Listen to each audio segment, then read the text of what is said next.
Some rivers don't belong to the land. They belong to something that remembers. Ethan Cole didn't know that when he stepped into the water, boots sinking into the cool mud after 3 days riding under a sun that felt like it wanted to burn a man clean out of his skin, his throat dry, his canteen empty, and the sight of that narrow strip of silver cutting through the canyon looked less like danger and more like mercy. So he dropped his hat on a flat rock, rolled his sleeves, and let the cold water run over his hands, then his face, then deeper, like it was washing. Something off him he couldn't name, the current slow but steady, carrying the scent of stone and something older, something quiet, and for a moment, the world went still, no wind, no horse shifting behind him, no distant call of birds, just the sound of water moving like it had all the time in the world. And that was the first sign something wasn't right, because out here, nothing ever stood still, not for long. And when Ethan looked up, the canyon wasn't empty anymore. Figures stood along the ridge above him, not moving, not speaking, just watching, their silhouettes cut sharp against the sky. And he felt it then, not fear exactly, but wait, like he had stepped into a place that wasn't meant for him. And the water around his boots suddenly felt colder, heavier, as if it knew it too. He straightened slowly, hands open, eyes scanning, counting shapes. 1, then 3, then more emerging from behind rock and shadow until the silence itself started to feel crowded, and still, no one raised a weapon, no one shouted, which somehow made it worse, because men who wanted something usually said it, but these men waited, and waiting meant certainty, and certainty meant he was already too late. He stepped back out of the river, boots dripping, heart steady but slower now, like it was listening.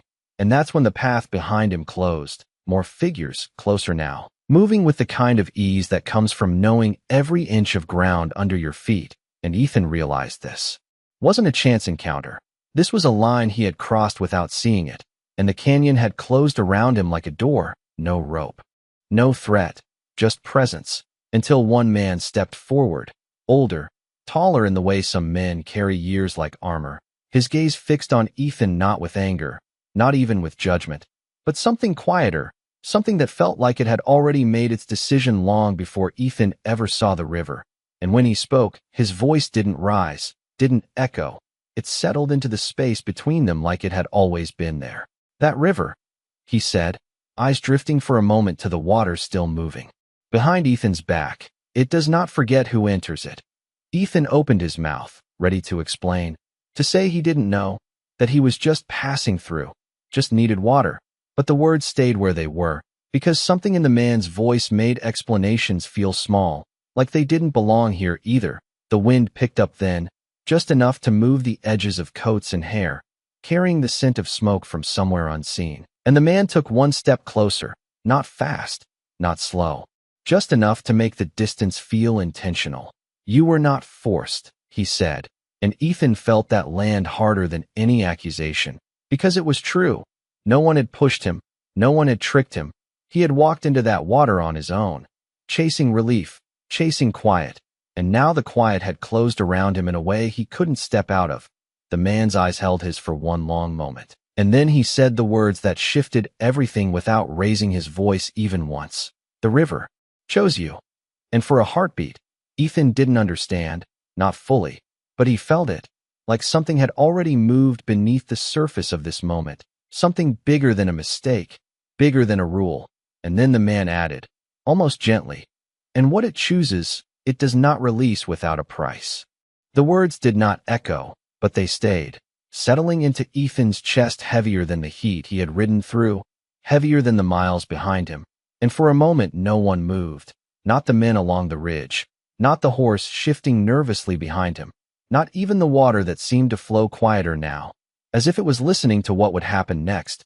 And Ethan realized something simple and unsettling at the same time. No one here was waiting for him to argue. They were waiting for him to understand, and that made the silence stretch longer than any threat ever could. He drew a slow breath, tasting dust and river on his tongue, and finally spoke, his voice steady but low. I did not know.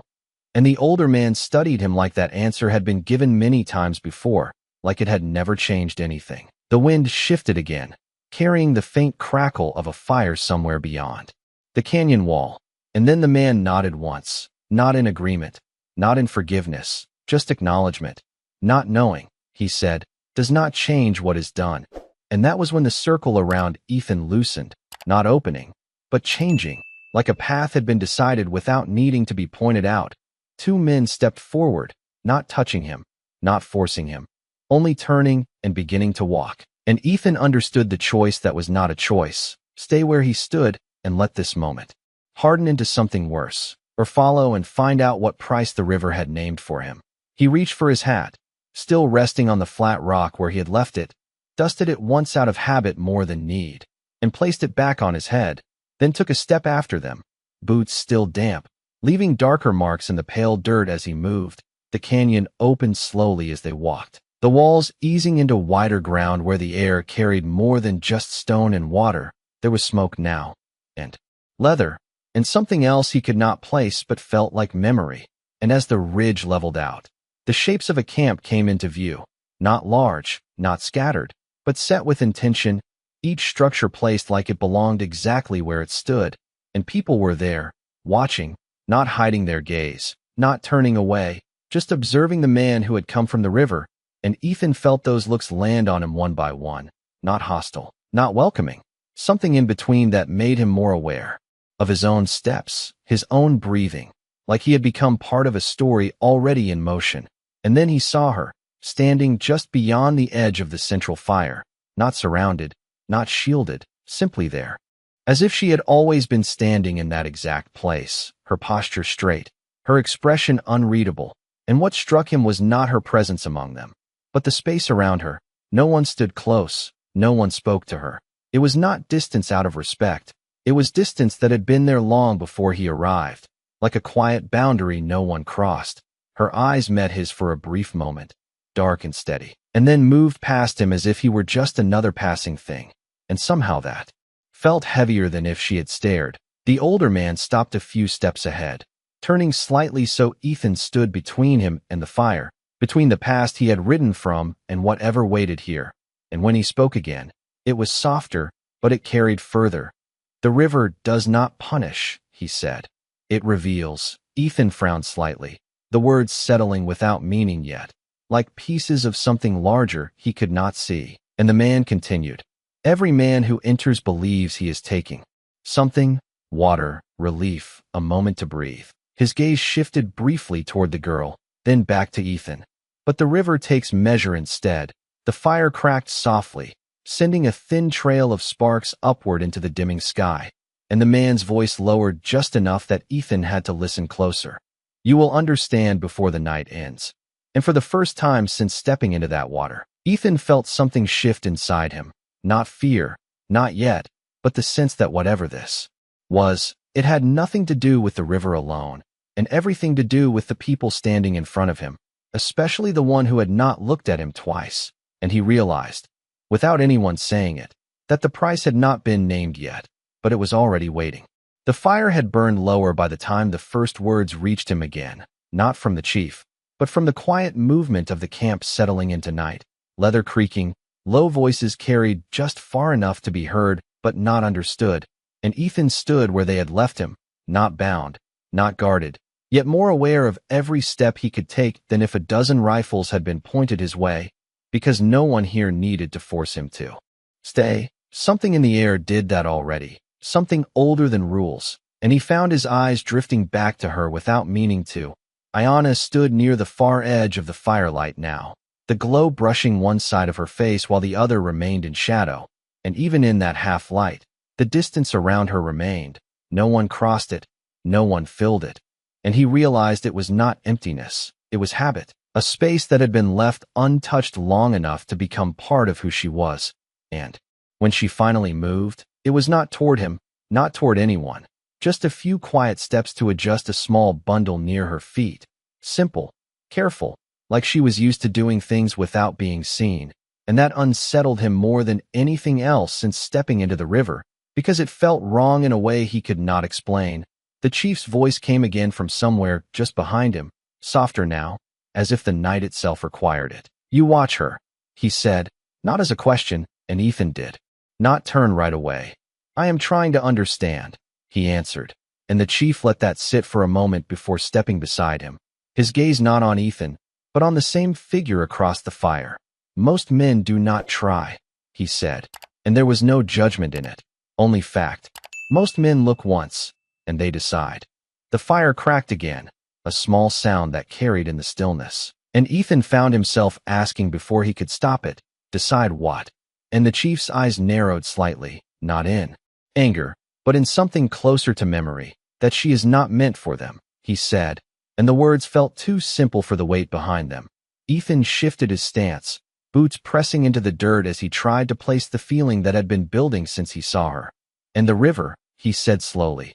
"It brings them here anyway." The chief nodded once. "It shows them what they would not choose," he said, and for the first time, Ethan felt the shape of something forming beneath all of this. Something that had nothing to do with trespassing or punishment. "And what happens when they refuse?" he asked, and this time the chief looked at him directly, long enough that Ethan did not look away. "They leave," he said. Simple as that. No threat, no consequence spoken aloud. Just a truth that landed heavier than any warning. No one stops them. Ethan's brow tightened slightly. "So this is not a law," he said, more to himself than to the man beside him. "It is a choice." The chief turned back toward the fire, watching as someone added another piece of wood to the flames. "Everything that matters is," he replied, and the weight of that settled into Ethan's chest, in a way that made the air feel different, less like something he was passing through and more like something he was standing inside of. And across the fire, Ayanna finally looked up again, not at him, not directly, but past him, toward the open dark beyond the camp, like she was measuring distance that had nothing to do with miles, and Ethan followed that line of sight for a moment before looking back, and this time, when their eyes met, it did not feel like chance, it felt like something had shifted, small, quiet, but real, and she did not look away immediately, not this time, and in that brief stillness, Ethan understood one thing clearly. Whatever the river had taken measure of, it had nothing to do with strength, or survival, or even courage. It had everything to do with whether a man would stay when he realized he could leave, and the night had only just begun.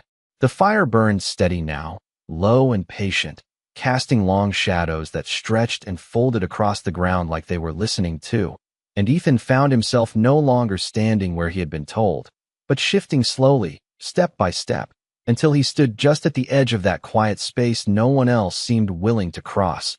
The invisible line that circled Ayanna like something unspoken yet understood by everyone but him. And still no one stopped him, no voice called out, no hand reached for a weapon, because this was not a place where lines were guarded by force. They were held by choice, and Ethan felt that more clearly with every inch he moved forward, his boots pressing softly into the dirt, the sound almost too loud in his own ears, until he stopped a few feet away from her, close enough to see the fine details the firelight had hidden before, the faint dust along her sleeves, the small scar near her wrist, the steady rise and fall of her breath that never changed pace.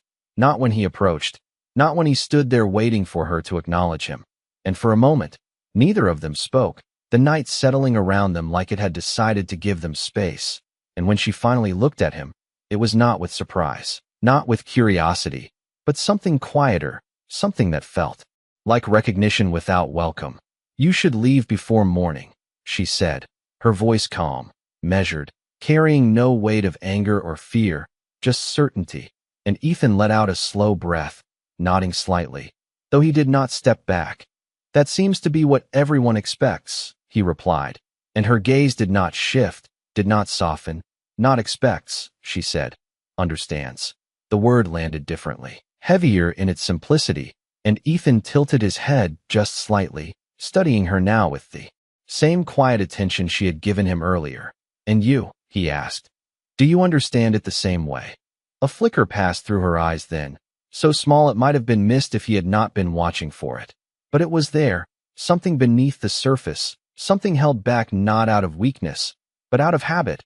"I understand that no one stays," she said, and there was no bitterness in it, no edge, just truth worn smooth by time. And that struck him harder than anything the chief had said, harder than the silence of the camp, because it carried the weight of something lived, not spoken, Ethan shifted his stance again, glancing briefly toward the open darkness beyond the camp, the path that led back through the canyon still unwatched, still open, and then back to her. And if someone did, he asked quietly, stay. This time she did not answer right away, her eyes holding his for a moment longer before drifting past him again, toward that same empty horizon she had been watching before. Then they would learn, she said, and something in her tone changed, not softer, not harder, just deeper, like it carried more than the words alone. That staying is not the hard part. Ethan felt his brow tighten slightly. Then what is? He asked, and she finally looked back at him fully, not past him, not through him, but at him, and in that moment the distance around her felt less like space and more like a wall built from years of the same ending.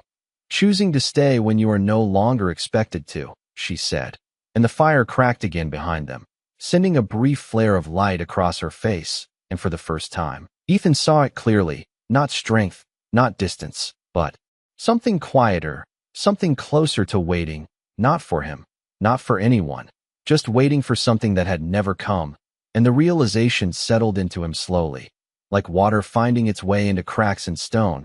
The river had not chosen him to give him something.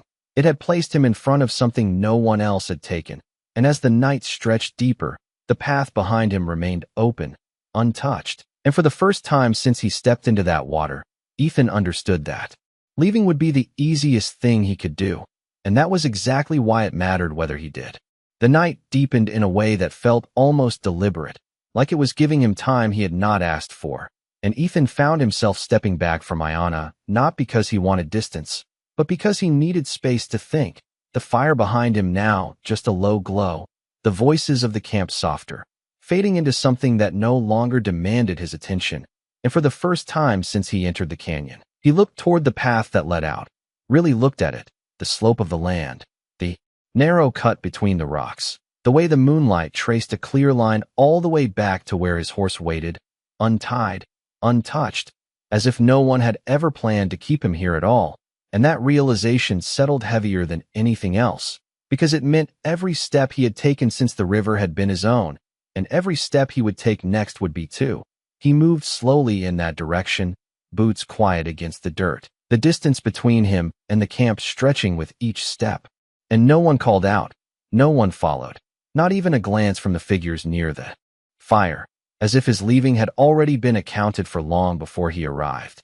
And that made each step feel lighter in his body but heavier in his chest, because it was too easy, too clean, like a door left open on purpose. And when he reached the edge of the camp, where the ground dipped slightly before rising toward the canyon path, he stopped, not because anything blocked him, but because something inside him did, a weight that had not been there before, not on the trail, not in the heat, not even in the moment he realized he had crossed a line he did not understand. And he turned, slowly, not fully, just enough to look back. And there she was again, still near the fire, still in that space no one entered, her figure quiet against the shifting light, not watching him, not waiting, just existing in the same way she had when he first saw her, like whether he stayed or left had nothing to do with her anymore. And that was what stopped him, not the law, not the chief, but the absence of expectation, because for the first time, he realized she was not hoping he would stay. She had already learned not to, and that understanding cut deeper than any threat ever could. Ethan exhaled slowly, the breath leaving him like something heavier than air, and he looked again toward the path, the open way out, the simple answer, and then back toward the fire, toward the place where nothing had been asked of him except to choose. And he let his hat fall into his hand, running his fingers along the worn brim like he had done 100 times on long rides when the road ahead felt uncertain. Except this time there was no road, just two directions that both made sense and neither felt easy anymore. And in the distance, his horse shifted slightly, the faint sound carrying through the still air, a reminder of the life waiting for him beyond this canyon, a life that had always been his, unchanged, uncomplicated. And for a moment, that pull was strong, familiar, safe. And then he thought of her words, not said with anger, not said with hope, just said because they were true. No one stays. And the simplicity of it made something inside him tighten, because leaving would not prove anything. It would only repeat what had already been done, over and over, until it became something no one even questioned anymore. And Ethan realized that whatever the river had taken measure of, it had not been his strength or his skill or even his intentions. It had been this moment, this quiet space between staying and leaving, where no one would stop him either way. And as the wind moved lightly through the canyon, carrying the faint scent of water from somewhere behind him, he stood there longer than he meant to, longer than was comfortable, until the silence itself seemed to lean in, waiting, not for him to decide, but for him to understand what that decision meant. And slowly, almost without thinking, he turned back toward the fire, not all at once, not with certainty, but enough to take the first step away from the path that had been left open for him. And that single step felt heavier than the miles he had ridden to get here. The step back toward the fire did not make a sound, but Ethan felt it echo through him like it had closed something behind him, the open path no longer pulling the same way it had just moments ago. And as he walked, slow and steady, the camp did not react. No heads turned, no voices shifted, as if his return was not a surprise, but a possibility that had always been there, waiting to see if it would take shape. And the closer he moved to the fire, the more he understood that nothing here was built on force, not the silence, not the distance, not even the expectation that he would leave. Everything rested on whether a man chose to stay when he did not have to, and that made each step feel deliberate, like he was placing something down he could not pick back up. And when he reached the edge of that same invisible space again, the one no one else crossed, he stopped, not uncertain this time, but aware. And Ayanna had not moved far. She still stood where the firelight touched her just enough to reveal her presence without inviting it. And when she turned her head slightly, sensing him there again, there was no surprise in her eyes, only a quiet recognition that made the moment feel heavier than it should. "Have you walked away?" she said, her voice low, not accusing, not even curious, just stating what had happened. And Ethan nodded once, his gaze steady on hers. "I did," he answered, and for a brief moment, nothing followed, the fire behind them shifting softly, the rest of the camp continuing as if this exchange did not need witnesses.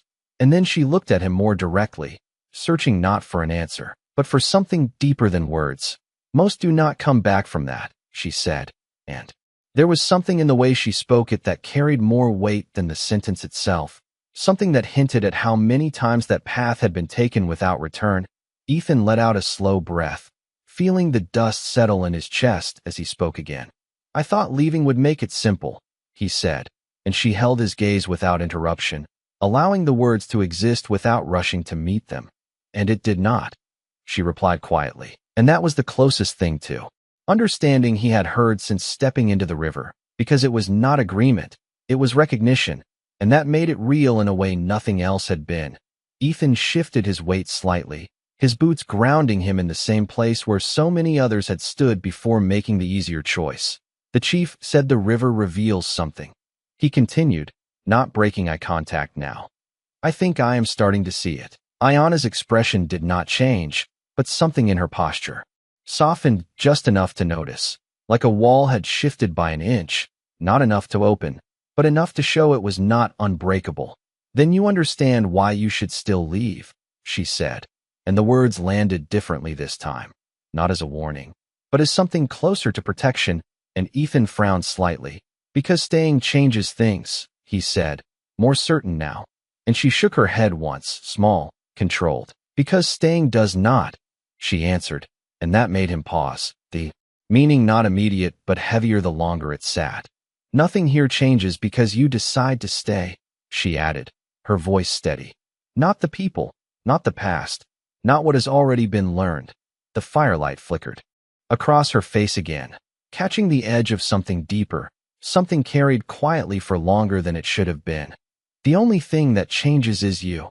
And that settled into Ethan like a truth he had not expected to hear, because it stripped away the idea that this was about her, or the tribe, or even the river, and left him standing alone with the weight of his own choice. And for the first time, he realized that staying was not about giving her something she lacked. It was about facing something in himself he had always been able to walk away from. And as the night stretched on around them, quiet and unmoving, Ethan understood that whatever came next would not be forced, not by the chief, not by the tribe, not even by her. It would come down to whether he could remain when nothing around him demanded that he do so, and that realization felt heavier than anything he had carried into the canyon. The night did not rush forward. It stretched, slow and deliberate, like it wanted to see how long a man could stand in the space between what was easy and what was right. And Ethan remained where he was, not stepping closer, not stepping away. The fire behind him settling into a steady glow that no longer demanded attention, and the rest of the camp had gone quieter now, voices fading into soft murmurs, movements slowing, until it felt like the entire place had exhaled and left only what mattered standing in the open. And Ayanna did not move either, her presence steady, unshaken by his return, by his words, by anything that had happened since he stepped into that river. And that was what made this moment different, because nothing here was asking him to prove himself, nothing here was pushing him to act. It was simply waiting to see what he would do when there was no pressure left to blame. And Ethan felt that more clearly now than at any point before, the weight of choice, without force. And he finally spoke again, his voice quieter, not because he was unsure, but because the night itself seemed to demand it. If nothing changes, he said, repeating her words slowly, then why does any of this matter? And Ayanna looked at him without hesitation, her eyes steady in a way that carried no expectation, only truth. Because most men believe it will, she answered, and that landed deeper than he expected, because it pulled something into the open that he had not yet named. They think staying will fix something, she continued, her voice calm, almost distant, like she had said this before, even if not aloud, or that it will make them into something they are not. The fire shifted again, sending a brief flicker of light across her face, and Ethan caught it, the faintest trace of something beneath the surface, not hope, not quite disappointment, something closer to understanding that had come too many times to still carry emotion with it. And when it does not, he asked quietly. They leave, she said, finishing the thought without pause. And for a moment, neither of them spoke again, the silence settling heavier now, not empty, but full of everything that had already happened before he ever arrived. And Ethan found himself looking at her differently, not as someone placed in front of him by chance, not as part of a rule he had broken, but as someone who had stood in this exact moment again and again, watching the same decision unfold with different faces and the same ending. And that realization shifted something inside him in a way he could not ignore. So this is not about the river, he said slowly, more certain now, and she did not correct him. The river only brings them here, she replied, and there was a quiet finality in that answer that closed one door and opened another, because it meant everything that followed belonged to him alone. And Ethan nodded slightly, taking that in, letting it settle where it needed to. And you, he said after a moment, you do not ask them to stay. And for the first time, something in her expression changed, not much, just enough to show that the question mattered. Why would I? She said. And there was no bitterness, no sharpness, just a simple truth shaped by time. A choice only means something when it is not asked for. And that stopped him completely, because it stripped away the last piece of misunderstanding he had been holding on to. There was no test to pass, no expectation to meet, no role he was meant to fill. There was only a moment, and what he chose to do with it. And as that realization settled fully, Ethan felt something shift inside him, not a sudden change, not a dramatic turn, but a quiet alignment, like something that had been out of place finally moved where it belonged. And he looked at her again, really looked this time, not at the distance around her, not at the space no one entered, but at the person standing within it. And for the first time, he saw not what others had walked away from, but what had been left behind. And the difference between those two things felt heavier than anything the chief had said, heavier than the river itself. And as the fire burned low and the night held steady around them, Ethan understood that the hardest part had never been choosing to stay. It had been choosing without being asked, and knowing that no one would stop him if he did not. The fire had almost burned down to embers when the moment finally shifted, not with noise, not with movement, but with a decision that did not need to be announced. And Ethan felt it settle into him the way the desert cold settles after sunset, slow, certain, impossible to ignore, He did not step forward right away, did not reach for words, because for the first time since he had entered the canyon, he understood that nothing he said would carry as much weight as what he chose to do next. And so he did the simplest thing, the quietest thing, the thing no one here had ever asked him to do. He sat down, not across from her, not facing her like a challenge or a question, but beside the space she occupied, just outside the line no one else crossed, close enough to share the same firelight, far enough to respect the distance that had always been there, and the ground beneath him felt solid, real, like he had finally stopped moving even though the world around him had never asked him to. Run, and for a long moment, nothing happened. The night remained what it had been. The fire cracked softly, the wind brushed lightly through the camp, and Ayanna did not react the way others might have expected. She did not turn sharply, did not question him. She simply noticed, her gaze shifting toward him just enough to acknowledge what he had done, and that was all. No more, no less.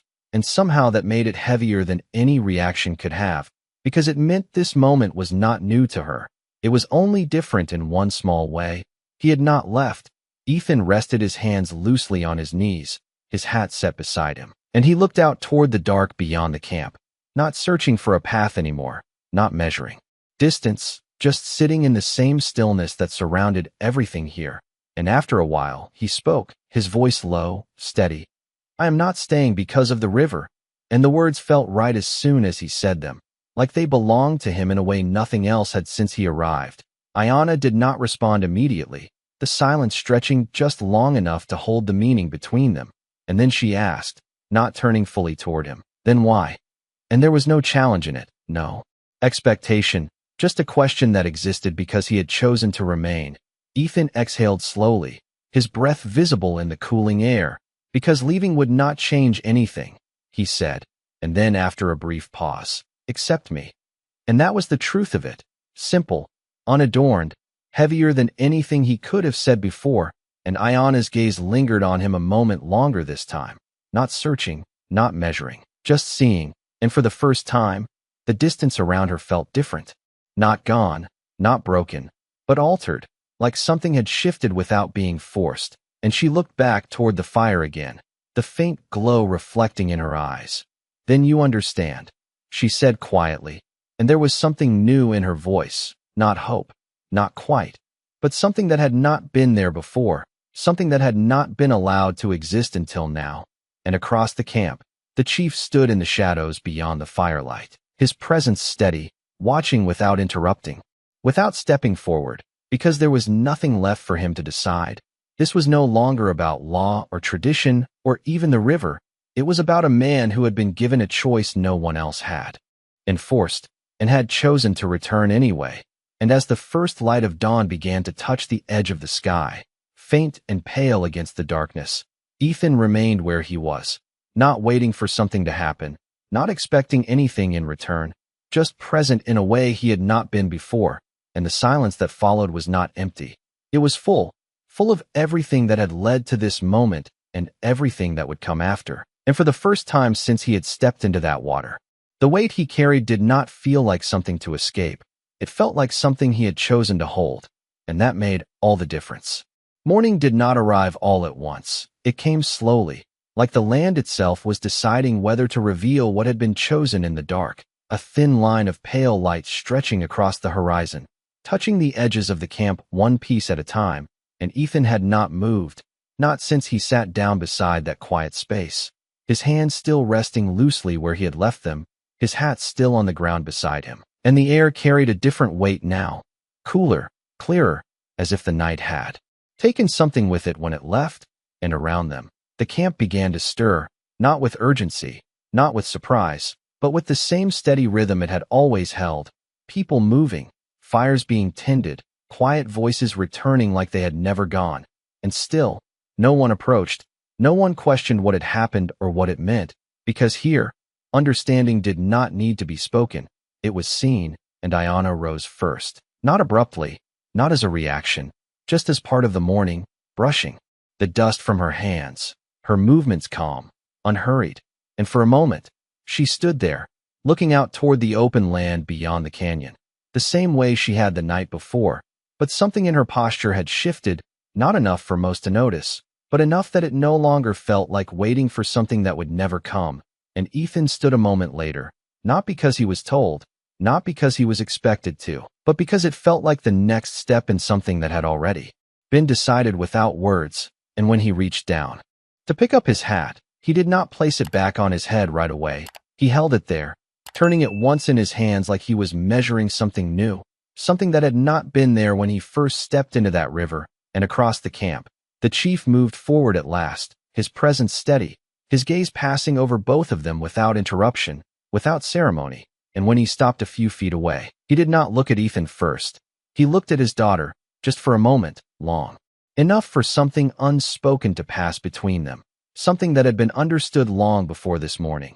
And then his eyes shifted to Ethan, not searching, not questioning, simply acknowledging, and he gave a single nod, small, almost easy to miss, but it carried more weight than any words could have, because it was not approval, not permission, it was recognition, and that was all that was ever needed. And the silence that followed was not empty, it was complete, like a story that did not need to explain itself to be understood. And Ethan placed his hat back on his head then, not as a return to who he had been, but as a quiet acceptance of who he had chosen to be. And when he glanced toward the path that led out of the canyon, it was still there, unchanged, open, waiting the same way it had the night before, but it no longer pulled at him, no longer felt like the easier answer. It was simply another direction that no longer belonged to him. And when he turned back toward the camp, toward the fire, toward the place where nothing had been asked and everything had been decided, Ayanna was already walking, not toward him, not away, just forward, into the morning, into whatever came next without needing to name it. And after a brief moment, Ethan followed, not because he was told, not because he was expected to, but because he chose to, and that choice carried more weight than anything the river could have ever demanded. And as the sun finally broke over the canyon walls, casting light across the ground where he had once stood unsure, there was no ceremony, no gathering, no declaration of what had happened, only the quiet understanding that something had changed without force, without words. And out here, that was the only kind of change that ever truly lasted.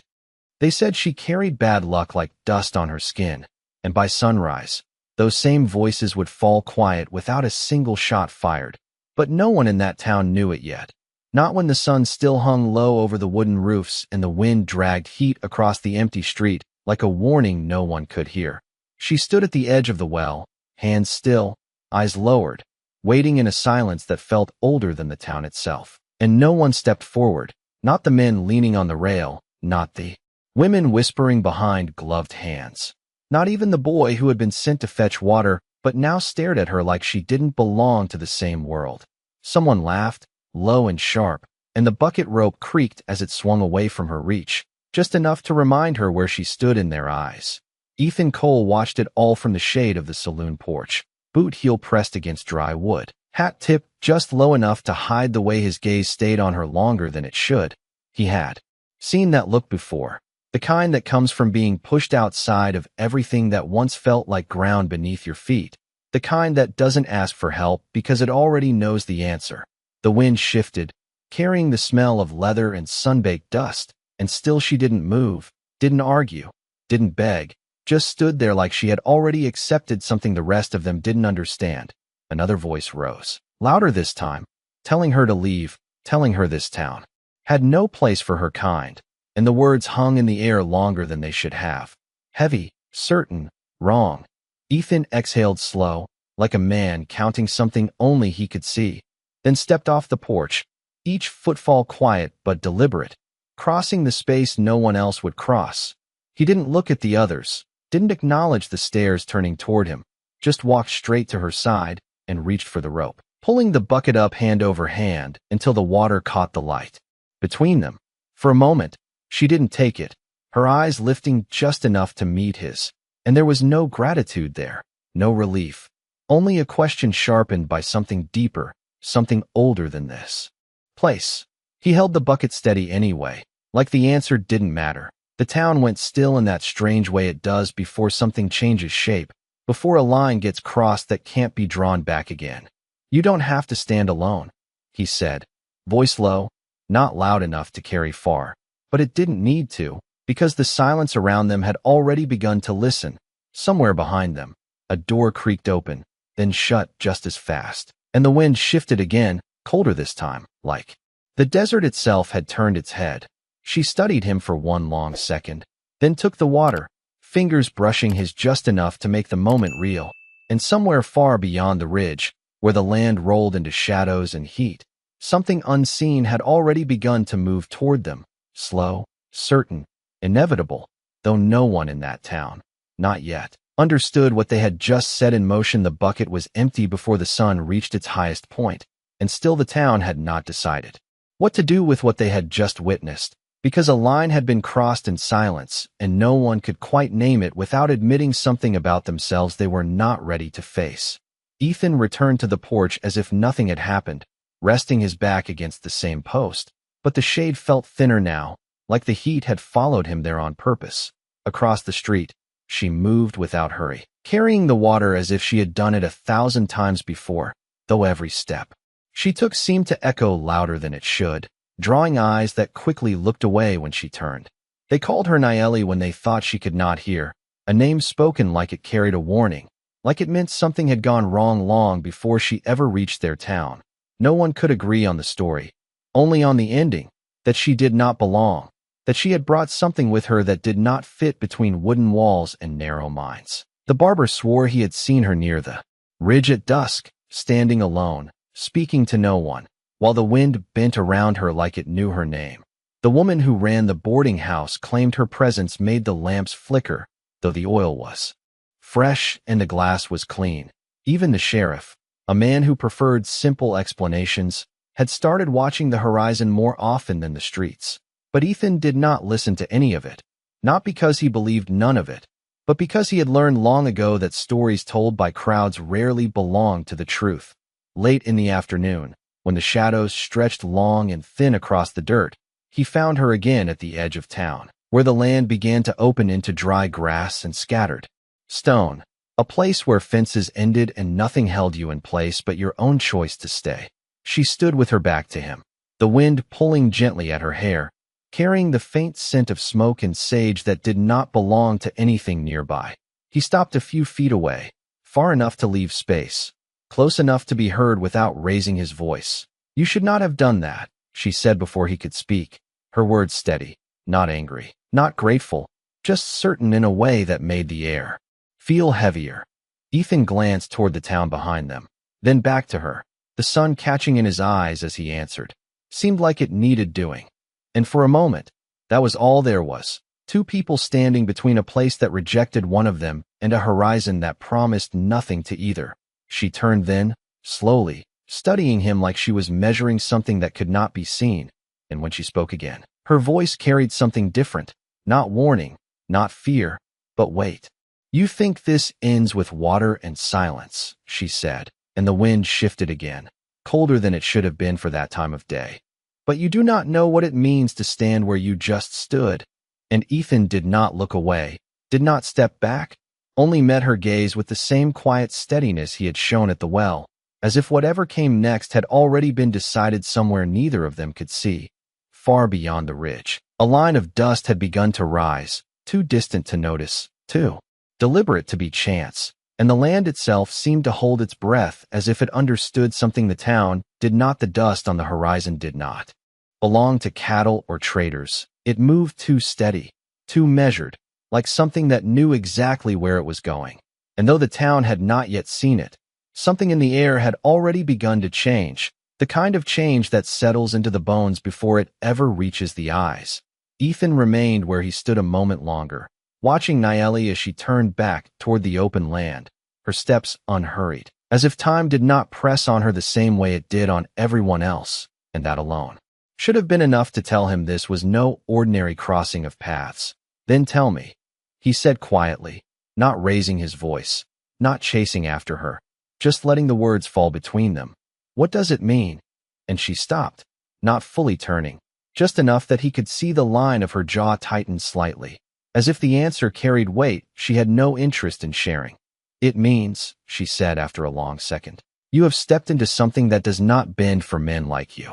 And there was no anger in it, no threat, only certainty, the kind that made arguing feel like a waste of breath. Ethan let out a slow breath, glancing once more toward the town, where figures still moved in small clusters, pretending nothing had shifted, pretending the world remained as simple as it had been that morning.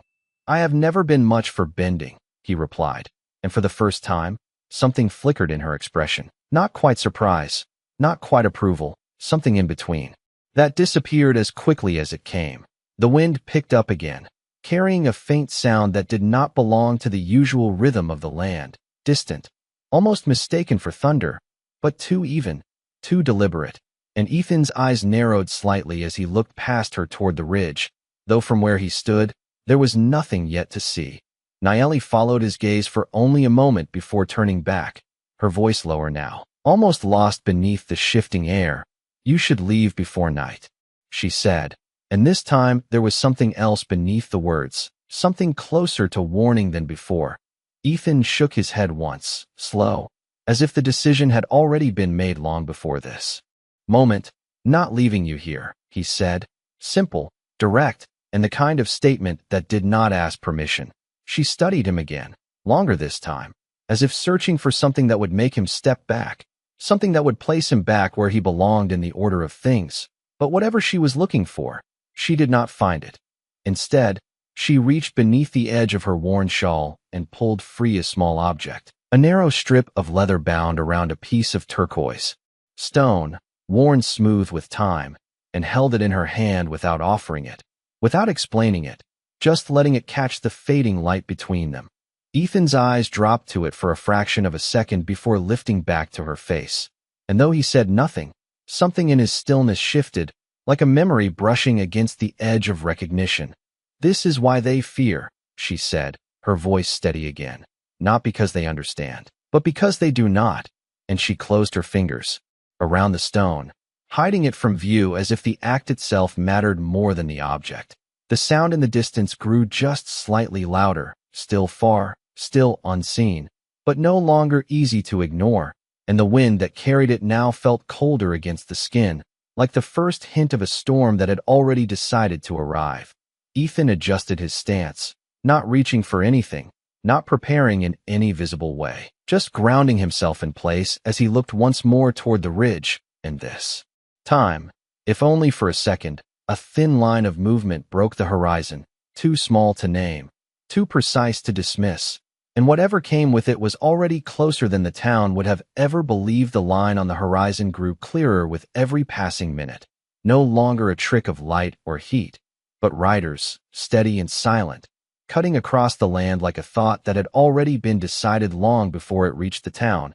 And still, the people carried on as if nothing had changed, doors opening and closing, voices low, eyes glancing, but never holding for too long. Ethan did not move from where he stood, his gaze fixed on that distant motion, while beside him Nayeli remained just as still, though the wind now pulled harder at the edges of her shawl, revealing and hiding that same small piece of turquoise as if it carried a rhythm of its own. "They are coming," she said, not as a warning this time, but as a fact that needed no explanation, and Ethan nodded once, slow, as if he had already known, as if the land itself had told him before his eyes ever confirmed it. Behind them, the town began to notice, not all at once, but in fragments, a man pausing mid-step, a woman shading her eyes, the sheriff stepping out from his office with a look that did not belong to someone who believed in coincidences. The sound reached them next, faint at first, then clearer, the steady beat of hooves carried across dry earth, not rushed, not scattered, but unified in a way that made the air feel tighter with every second. Someone spoke a name under their breath, not loud enough to be heard, but heavy enough to spread. And suddenly the town that had stood so certain that morning now felt unsure of where to stand at all. Ethan shifted his weight slightly, not preparing to leave, not preparing to fight, just grounding himself in the space he had chosen, and that choice alone seemed to draw more attention than anything else. Nayeli turned to him then, fully this time, her eyes holding his with a steadiness that did not ask, did not plead, only measured, and in that moment, the distance between them felt smaller than the space between the town and the ridge. You still have time, she said quietly, though there was no urgency in it. No push, just an offering that felt more like a test than a warning. Ethan glanced past her once more, the riders now distinct shapes against the fading light, then back to her, and shook his head, not sharp, not defiant, just final. I made my choice, he said, and the words settled between them like something solid, something that could not be taken back once placed. The wind stilled for a brief moment, as if the land itself had paused to listen, and in that silence, Ethan reached for her hand, not fast, not hesitant, just steady, fingers closing around hers in a way that carried no claim, no force, only presence. For a heartbeat, she did not react, her gaze searching his face as if expecting something else to follow, something louder, something more. But when nothing came, when he simply stood there, unmoving, something in her expression shifted, subtle, almost invisible, like a door that had been closed for a long time opening just enough to let light through. The first riders crested the ridge then, silhouettes against the sky, and the town fell completely silent. Not because they had chosen to, but because something larger than them had taken the sound away. Ethan did not look at them right away, did not turn, did not release her hand. And for the first time since she had stepped into that town, Nayeli did not stand alone. The first row of riders came down the ridge without a single shout, without a single raised hand, their horses moving in a slow, deliberate line that spoke of control rather than threat, and that was what unsettled the town most. Not what they did, but what they did not do. Ethan finally turned his head, just enough to watch them approach, his grip on Nayeli's hand unchanged, steady as before, while the dust settled around their boots like it had nowhere else to go. The sheriff stepped forward into the street, one cautious step at a time, his eyes scanning the line of riders as if searching for something familiar, something he could understand. But there was nothing in their stillness that fit into the rules he had built his life on. Stay where you are, he called out, his voice firm but thinner than he intended, carried away slightly by the wind before it could land with any weight. The riders did not respond. Not with words, not with movement, only continued forward until the space between them and the town narrowed to something that could no longer be ignored. Doors closed quietly behind drawn curtains, boots shuffled against wooden floors, and the same voices that had spoken so loudly that morning now found no place to stand. Nayeli's fingers remained still, in Ethan's grasp, neither tightening nor pulling away, as if she had already accepted everything that was unfolding. And that acceptance carried a calm that did not match the tension gathering around them. They are not here for you, she said under her breath, so low it barely reached him, and yet it carried more certainty than anything spoken since the riders appeared. Ethan did not ask what she meant, did not question it, only stood his ground as the lead rider finally broke from the line, guiding his horse forward with a slow, measured pace that drew every eye in the town toward him. The man sat tall in the saddle, his presence quiet but unmistakable, the kind that did not need to be announced to be understood. And though his face showed no sign of anger or urgency, there was something in the way the others held back that made it clear he carried a weight none of them shared. The horse came to a stop several yards away, close enough to be heard, far enough to keep the space intact, and for a long moment, nothing was said, nothing moved. The air itself held between one breath and the next. Ethan met the man's gaze without shifting, without lowering his own, not in challenge, not in defiance, simply as one man acknowledging another. And that small act seemed to ripple outward in a way no one in the town could quite explain. The sheriff cleared his throat, stepping forward again as if to reclaim something slipping from his grasp. But the words he had prepared did not come, not when the rider's attention shifted, not toward him, but past him, settling instead on the figure standing beside Ethan. Nayeli did not step forward, did not speak, only stood there as she had from the beginning, quiet, steady, as if the ground beneath her belonged to something older than the town itself. The wind lifted once more, carrying the scent of dust and distant sage, and in that moment, the entire street seemed to hold still, waiting for something no one had the language to name. The riders slowly dismounted, boots touching the ground without a sound that anyone could remember hearing, and though no weapon was drawn, no command was given, The weight of his presence alone was enough to press against every wall, every door, every breath in that place. Ethan felt it. The shift, the moment where everything balanced on a single point, and still he did not let go, did not step back, only remained where he had chosen to stand. Because somewhere deep beneath the fear and the silence, he understood one thing clearly. This had never been about the town, and it had never been about him. The man who had stepped from the horse did not speak right away, and somehow that silence carried more weight than any command could have, because it was not empty, it was deliberate, chosen, and it settled over the town like a shadow that did not belong to the sun. His eyes remained on Naeli, not searching, not questioning, but recognizing, as if he had known exactly where to look long before he ever arrived. And that alone was enough to make the sheriff take a slow step back, without realizing he had moved at all. Ethan felt the shift beside him, not in her hand, which stayed steady in his, but in the air around her, like something unseen had finally reached the place it was always meant to stand. The man inclined his head just slightly, not a bow, not yet, but enough to carry meaning. And the riders behind him remained still, their horses quiet, their presence unbroken by a single restless movement. "You came," Naeli said, her voice calm, carrying no surprise, only the quiet acknowledgement of something expected, and the man answered with the same stillness in his tone. "You knew we would." His words low, measured, spoken not for the town, not for Ethan, but for her alone. The sheriff found his voice then, though it came slower than before, uncertain in a way that had not been there that morning. "State your business," he said, the words hanging in the air like they had been borrowed from another time, another place where they still held authority. The man did not look at him, did not answer, and that absence of response seemed to strip the question of its purpose entirely, leaving it to fall between them without landing anywhere. Ethan shifted his gaze from the man back to Naeli, watching her closely now, the pieces beginning to settle into a shape he had not yet fully understood, but one that felt larger than anything the town had imagined.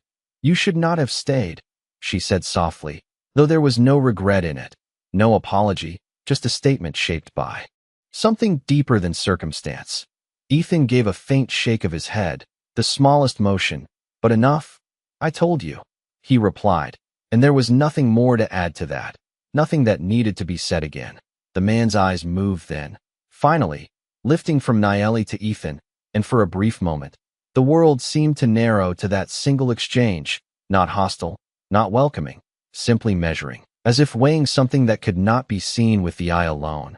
The wind stirred once more, carrying the faint sound of leather and distant earth, and in that moment, the man stepped forward one pace, closing the distance just enough to shift the balance of the space between them. He raised his hand, not toward Ethan, not toward the town, but toward Naeli, palm open, a gesture that held no demand, only recognition, and for the first time since the riders had arrived, a ripple moved through those who watched, a quiet unease that came from realizing they were witnessing something they did not understand. Naeli released Ethan's hand then, not abruptly, not with hesitation, but with a calm that made the absence of contact feel like part of the same motion that had brought them together, and she stepped forward to meet the man, her movement steady, unhurried, as if the ground itself guided her steps. Ethan remained where he was, watching, not reaching out, not calling her back, because somewhere in the stillness of that moment, he understood that whatever stood before him now had never been his to hold, only his to stand beside. The town held its breath as the distance between Naeli and the man closed, and just before she reached him, just before anything could be spoken that might break the silence, the man lowered himself, slow, deliberate, down onto one knee, and in that single motion, the entire meaning of everything that had come before began to unravel in a way none of them had been prepared to see. The moment his knee touched the ground, the world shifted in a way no one in that town could deny, because men like him did not kneel, not to strangers, not to outcasts, not to anyone they did not answer to, and yet there he was, head lowered, posture steady, offering a respect that carried more meaning than any word ever spoken in that street. A quiet ripple moved through the riders behind him, not disorder, not surprise, but alignment, as if one motion had given shape to all the others, and one by one, without a sound, they followed, lowering themselves in the dust until the line that had once looked like a storm now resembled something else entirely, something solemn, something intentional. The town did not understand it, could not place it, within the narrow boundaries it had built for itself, and so it stood frozen, eyes wide, voices gone. The same people who had turned away from her now unable to look anywhere else. Ethan felt it in his chest, not fear, not confusion, but the unmistakable weight of truth arriving without warning, the kind that does not ask permission before it changes everything. Nayeli stood before the kneeling man, her expression unreadable, her shoulders still, as if this moment had been waiting for her long before she ever stepped into that town. And when she finally spoke, her voice carried across the silence with a quiet authority that did not need to rise to be heard. "You should not have followed me," she said, and though the words might have sounded like reproach to others, there was something beneath them, something closer to understanding than refusal. The man lifted his gaze then, not fully, not enough to break the gesture, but enough to meet her eyes, and when he answered, his voice held the same calm certainty that had marked every movement since his arrival. "We do not leave our own to stand alone." And the words settled over the town like something ancient, something that had been spoken long before these wooden walls were ever raised. Ethan watched the exchange without moving, his hands resting at his sides now. The space where hers had been still warm with the memory of contact, and for the first time, he understood that the stories the town had whispered were not just wrong. They had been built to hide something they could not comprehend. Nayeli glanced back at him then, just for a moment, and in that brief look, there was no warning, no distance, only a quiet recognition of the choice he had made, and the cost it carried, though neither of them spoke it aloud. The sheriff shifted again, uncertainty finally breaking through whatever authority he had been holding on to. "What is the meaning of this?" he demanded, though the question no longer sounded like control, only confusion. And this time, the kneeling man answered, rising slowly to his feet, not rushed, not defensive, simply returning to his full height with a presence that filled the space without force. "You cast judgment on what you did not understand," he said, his gaze moving briefly across the town before returning to Nayeli. "And you mistook silence for weakness." The words were not loud, not sharp, but they carried, each one landing with a clarity that left no room for denial. A faint wind passed through the street, lifting dust around their boots, and in that moment, the man reached into the fold of his garment and drew out a small object, wrapped in worn cloth, holding it carefully, not as something to display, but as something to return. He stepped forward one pace, extending it toward Nayeli, and though no one in the town knew what it was, they felt its importance in the way he held it, in the way the riders remained still, in the way the air itself seemed to tighten around that single motion. Nayeli did not take it immediately, her eyes resting on the bundle as if it carried more than what could be seen. And when she finally reached for it, her fingers steady, her breath calm, the silence deepened, stretching just a little further, as if the land itself was waiting to see what she would do next. The cloth felt heavier than it should have as Nayeli took it into her hands, not because of what it weighed, but because of what it carried. And for a moment she did not move, did not speak, only stood there with the entire town watching, as if the answer to everything they did not understand rested inside that small, worn bundle. The wind settled low against the ground, curling dust around her feet, and slowly, with a care that turned the act into something almost sacred, she unfolded the cloth, revealing what lay within, a second piece of turquoise, larger than the one she wore, set in old silver that had been shaped by hands long gone, its surface marked with lines that told a story no one in that town could read. A faint murmur passed through the riders, not loud, not breaking the silence, but enough to signal that something important had been returned to its place, and the man who had brought it lowered his head again, not in submission, but in recognition of what now stood before him. Nayeli lifted the piece slightly, the light catching along its edges, and, for the first time since she had entered the town, something shifted in her posture, not rising, not changing, but settling into itself as if a part of her that had been held back had finally been allowed to exist openly. She closed her fingers around it and looked out across the street, not at Ethan first, not at the riders, but at the people who had turned their backs on her. And though she said nothing for a long moment, the silence carried more weight than anything she could have spoken. "You believed I was cast out," she said at last, her voice calm, steady, but now carrying something deeper, something rooted far beyond the reach of the town, because it made your world easier to hold together. The words did not accuse, did not rise in anger. They simply revealed, and in that revelation, the truth landed heavier than any judgment ever had. The sheriff shifted again, his certainty gone, replaced by something closer to unease. "Then what are you?"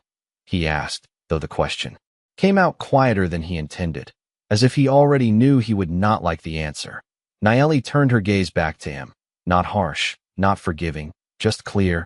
"I am the one who left so that others would not have to," she said, and the meaning of it moved through the street like a slow wind, touching each person in a different way.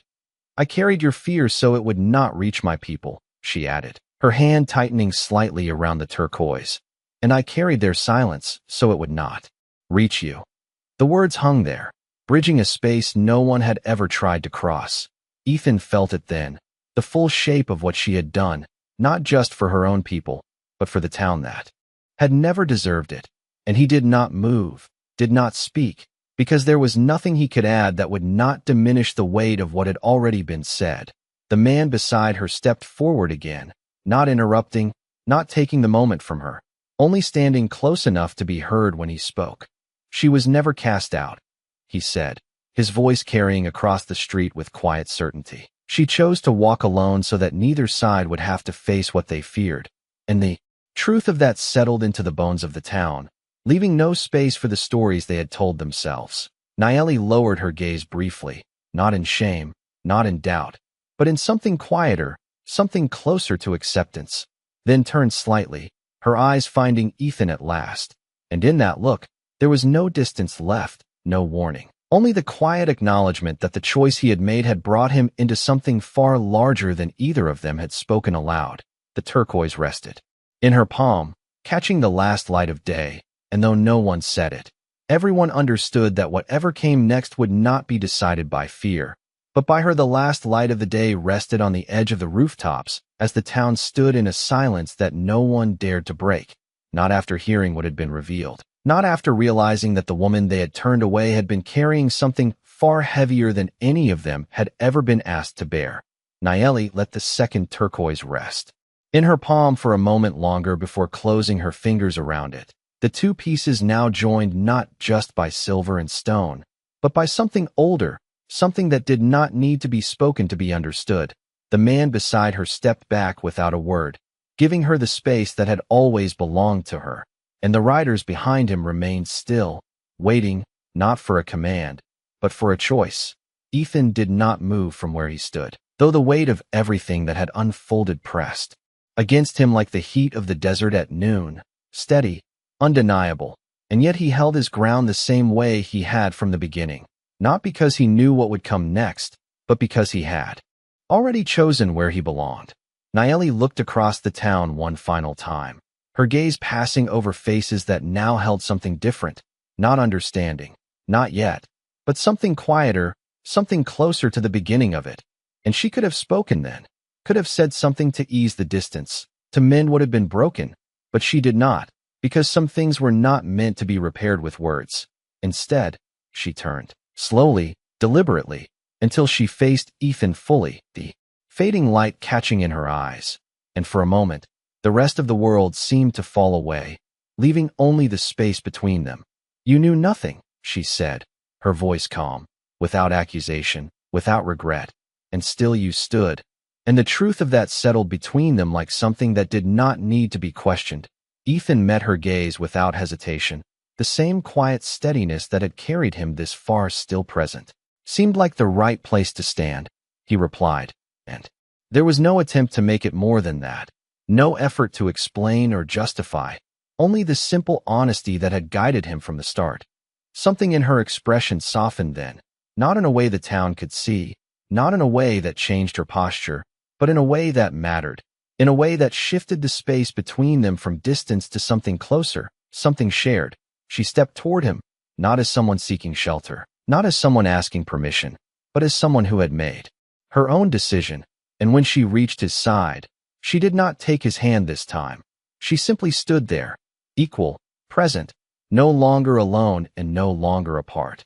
Behind them, the man who had knelt earlier lifted his hand once, a quiet signal, and the riders began to rise, not in haste, not in formation for anything the town might fear, but in a calm, measured motion that carried no threat, only closure, one by one. They turned their horses back toward the ridge, the same path they had come, leaving no mark beyond the faint trace of hoofprints in the dust.